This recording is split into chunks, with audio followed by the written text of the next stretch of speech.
Thanks for watching. Don't forget to like, comment, share and subscribe to Mufti Tariq Masood, famous scholar. तवातुर से अगर कोई चीज़ साबित है ना, नहीं सहाबियत का इनकार करेगा फिर तो, लेकिन नहीं, हुकूमत का इनकार तो एक तारीख़ी हकीकत का इनकार है ना। तारीख़ी हकीकतों का इनकार का कुफ्र और इस्लाम से कोई ताल्लुक़ थोड़ी। कोई कहे कायद आज़म दुनिया में आए नहीं तो तवातुर का इनकार तो कर रहा है, ख़बर मुतवातिर का। जाहिल ज़िद्दी तो कहेंगे, लेकिन इसका इस्लाम और कुफ्र से कोई चले। तनकीद करता है, फासिक होगा, काफिर नहीं होगा। नहीं, फासिक कहलाएगा, काफिर नहीं कहलाएगा। चले, ये हो गए जी।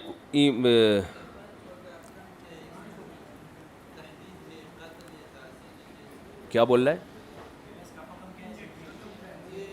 जिंदीक का हुक्म यह है कि हुकूमत पर लाजिम है कि उसको मोहलत दे 3 दिन की, वही मुर्तद का जो हुक्म होता है, वरना उसको शार्ट कर दे मार्केट से। ये हुकूमत का काम है, आपका काम नहीं है, माजरत के साथ। समझते हो? कुफ्र निफाक तो ये होता है ना कि दिल में तो इनकार कर रहा है, ज़बान से अपने मफाद की वजह से इकरार करता है। इसका हुक्म कुछ भी नहीं है, हम ज़ाहिर के मुकल्लफ हैं। कुफ्र निफाक जो है ना, उसका हुक्म यही है कि उसको बर्दाश्त करना है। नहीं, फिर भी मालूम है तो नबी को भी बहुत से मुनाफिकों का मालूम था, लेकिन आपने ज़ाहिर को लिया है, बातिन उसका अल्लाह के हवाले किया है। समझते हो? उसका हुक्म यह है कि उससे होशियार रहना है। तो ज़रर की वजह से नुकसान, उसको फिर सज़ा दी जाएगी, ताज़ीर। अगर वो ज़रर तो आपका मुखलिस मुसलमान भी पहुंचा रहा है। देखो हदीस में आता है कि जो मुसलमान हाकिम के खिलाफ खड़ा हो, सही मुस्लिम की हदीस है, फ़क़्तुलूहु, उसको कत्ल कर दो, काइनम मन कान, जो भी हो, कितना ही नेक हो। हज़रत मुआविया रज़ी अल्लाह ताला अन्हु ने बाज़ मुखलिस लोगों को भी, जो दीन से मुखलिस थे, उनको इसी बेस पर कत्ल किया कि इनका हुक्म किस में आता है। जब हज़रत मुआविया की हुकूमत कायम हो गई ना, हज़रत हसन ने बैत कर ली, तो हज़रत मुआविया ने इस बेस पे भी शहीद किया है, कत्ल किया है। और हज़रत आयशा रज़ी अल्लाह ताला अन्हा से हज़रत मुआविया की मुलाकात हुई तो हज़रत आयशा ने एक दफ़ा तंबी की उनको कि आपने फ़लाँ ताबीई को कत्ल किया, वो तो बड़े नेक थे। उन्होंने फरमाया कि उनका मामला, मेरा मामला अल्लाह पे छोड़ दें, क्योंकि वो बगावत कर रहे थे ना। जब एक अमीर हो, हज़रत हसन ने हज़रत मुआविया के हाथ पे बैत कर ली तो एक अमीर हो गया ना। तो अब हज़रत मुआविया को ये हक़ था कि कोई भी हुकूमत के ख़िलाफ़ खड़ा होने की कोशिश करे तो उसका कत्ल उनके लिए इस हदीस की रोशनी में बिल्कुल जायज़ था। अब आप कह सकते हो मुखलिस लोग भी अगर खड़े हो रहे हो तो हदीस से पता चलता है मुखलिस भी, क्योंकि इत्तिहाद उम्मत इसको तरजीह दी गई है। सवाल ये पैदा होता है कि फिर हज़रत मुआविया जब हज़रत अली के खिलाफ खड़े हुए तो फिर ये हदीसें तो उनके खिलाफ भी जाती हैं।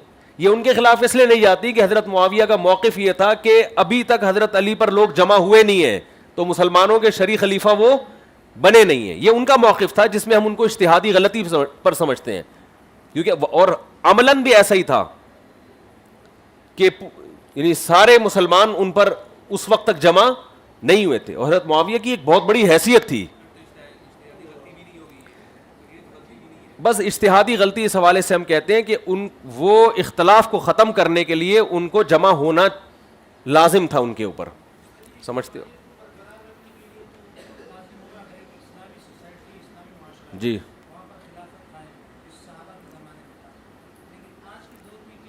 नहीं, उसमें भी यही है, अगर ज़मीन के किसी एक खित्ते पर कोई मजबूत हुकूमत बन गई है तो उस खित्ते के अंदर अंदर उसके खिलाफ खड़ा होना भी बगावत है।